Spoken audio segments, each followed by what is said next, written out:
Oh, your neighbors must love you. Yeah, not so much. Good morning, Wackadoo Racing Channel, and welcome back.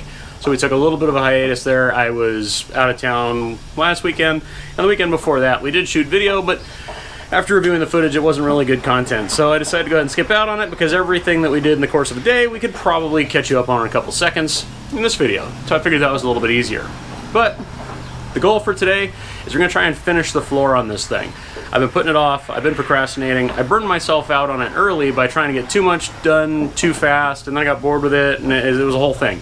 So for now, I'm going to try and work on the floor, but I'm going to show you what we already did and why this suddenly became a priority. So we'll start with the cab visor. I actually got around to getting this thing mounted, and I'm actually very pleased with the fitment and how it looks.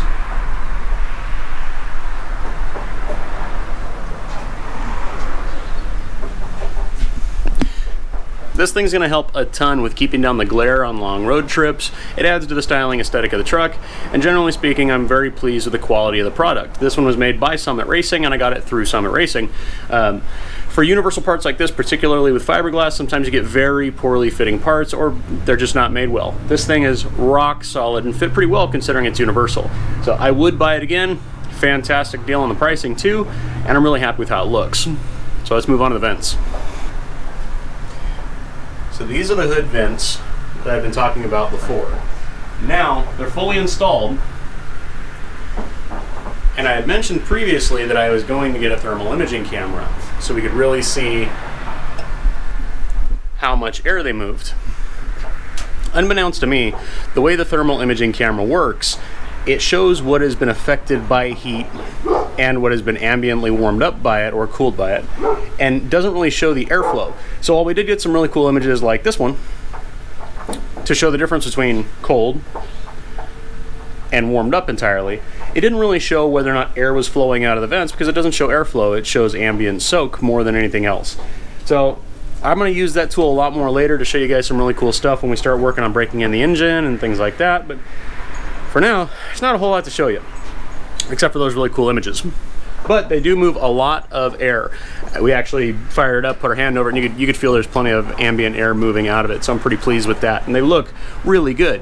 That's actually what took the longest, was getting everything marked out to make sure that they were nice and even and square, and I'm really pleased with it, but it took all day because we had to cut and drill a dozen holes and make sure it was straight. So it took forever, and I could have just showed you the result. So that's done. And then we did make a little bit of headway on the caddy motor. So it's got a flex plate and starter on it now, and I actually started plumbing gauges. So we'll need a battery and some hoses and things of that nature, and eventually I'll have to swap the radiator, the new radiator, into the truck and put that radiator on there so we can test fire it here pretty soon. But for now, I have other things that are creating a priority at the moment. So aside from the truck taking up most of my space and making it so I can't really close up my garage and all that stuff, I have a bunch of maintenance items on the other vehicles that needs to be done. So the Chevelle has a long list of things that need to be done just because I've been neglecting it because I don't really drive it much. So needs ignition and a new ball joint and a couple other things to really make it so I can go back to driving it more regularly. There hasn't been a lot of reason to drive anything because of the frickin' COVID. The Triumph burst an O-ring on one of the injectors the other day while I was moving it around, so now it's throwing fuel on the ground whenever I fire it up, so that's obviously not going to work. And then my Jeep, which you guys don't really have any experience with, we can get into that more later, but it has the same problem. It ended up bursting one of the fuel lines on top of the tank, so I got to drop the tank in that thing and fix whatever is now dumping fuel on the ground. So, and this is mostly a result of being in California, so it's starting to cool at night. We got a lot of ethanol in our fuel, so the fuel lines get hard and brittle and they crunch. So I have all those things that have to happen, and this thing's got to move first. So I got to get this floor done so I can move this thing in the back and move them around, yada yada yada. Additionally, there is one more thing. I don't want to get too excited until it's already done, so I'm not going to show you guys a whole lot, but there is a chance that a very special car might be getting added to the fleet. I can't tell you a whole lot about it. If it happens, I'll show you guys. Otherwise, all this was just a spur to get me moving. But for now, I gotta get going on this floor. It'll mostly be time-lapse because I got a lot of work to do and I'm not gonna be able to stop a whole bunch, but we're gonna try and knock this out as fast as possible because I'm tired of looking at it.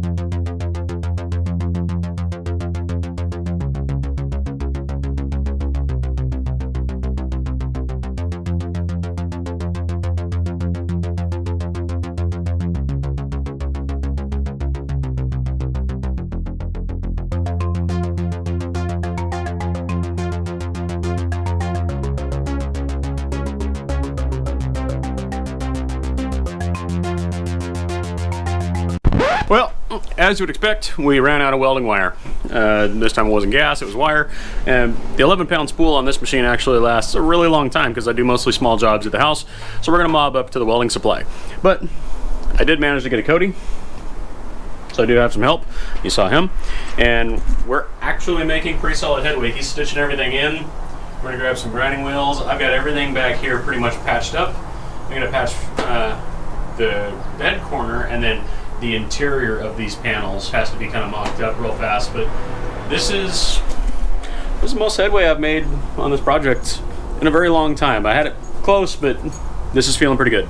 So to the welding supply and back again. We're back, kids. Got ourselves a nice new spoolie boy. Spoolie boy in? Yeah. Got decent headway going. Made it through all this. Don't actually look at it, but you keep stitching through, stitching around, come back, and then we'll come back through here, stitch all this up. Then we'll just blast it down, paint it, and walk away from this thing. What do you think?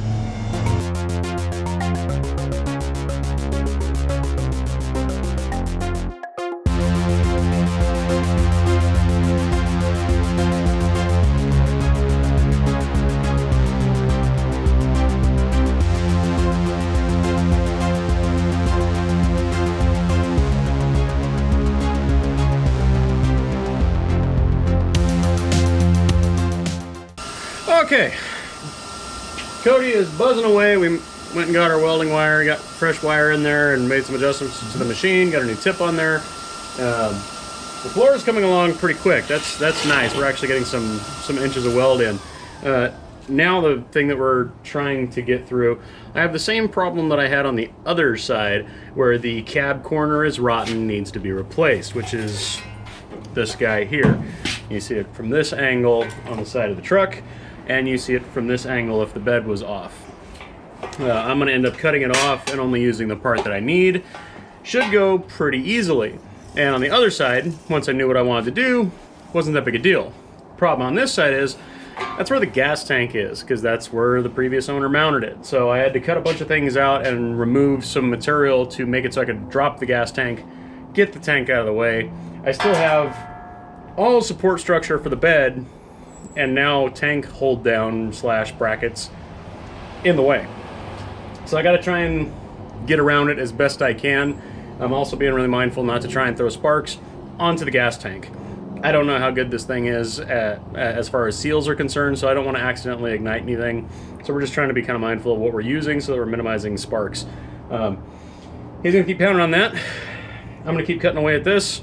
Hopefully get this cab corner stuck in there pretty quick.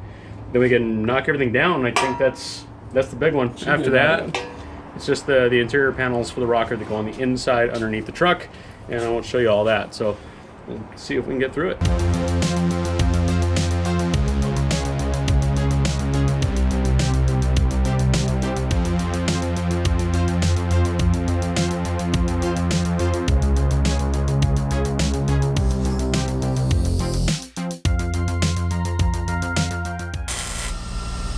There we go.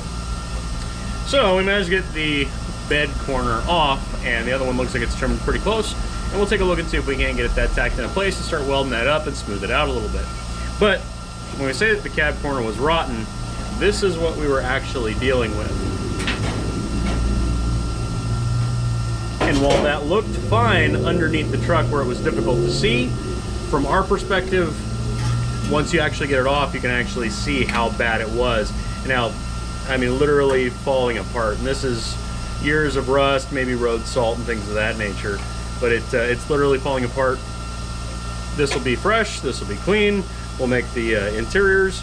Cody's knocking out that welding just plenty fast. So we're well on our way. I feel like we're within graspable range that we could probably get this done before dark. So we're gonna keep pounding on it.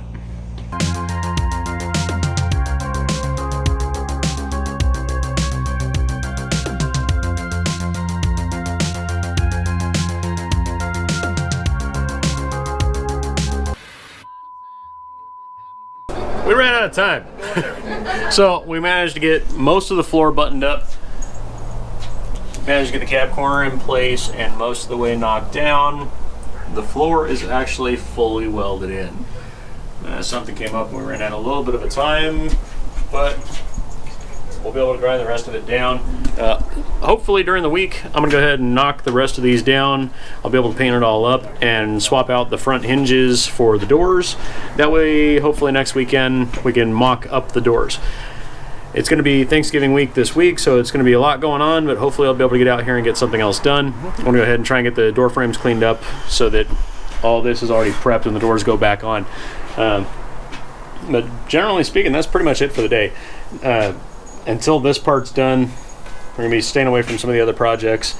I still have to do the interior panels for the kick panels. So I gotta crawl under there, hand trim everything, but I was excited to get the cab corner replaced, considering we still had the gas tank sitting on the ground. So a lot to do, but we got a lot done today considering we had a relatively short time frame. So we'll be back at it. Back at it.